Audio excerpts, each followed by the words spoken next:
হয়েছে চপ বানানো? একটু অপেক্ষা করো। কি করো তুমি?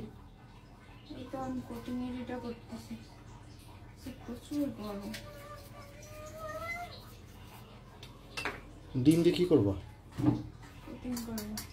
বেসন ভালো লাগে না, বেসন খেলে গ্যাস হয়। একটা নিছি, যদি লাগে তাহলে আরেকটা ভুলা নেবেন।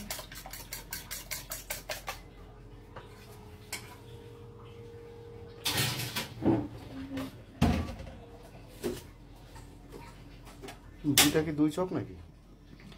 একটার ভিতরে চিকেন দেওয়া, মানে বলে না পুরের মতো, পিঠার মতো। আর আরেকটা হচ্ছে আলু দিয়ে, চিকেনের পরিমাণটা বেশি, মানে 90% চিকেন 10% আলু। দুইটাই আলু আর চিকেনের চপ, ওটা বেশি। আজকে কারেন্টে করতেছি না, ওটা প্রচুর তেল লাগে। আর যেখান থেকে ফ্রাইং প্যান কিনছো আমাদের ঠকাই দিছে, এই জন্য ভালো ফ্রাইং প্যানের জন্যই এটা আজকে এটা দিছি। আমার কাছে মনে হচ্ছে এখন এসব ডিজিটাল থেকে আমার এই কড়াইটা সবচেয়ে ভালো। কোটিং তেলটা গরম হয়ে গেছে। আচ্ছা আমি গেলাম। হ্যাঁ।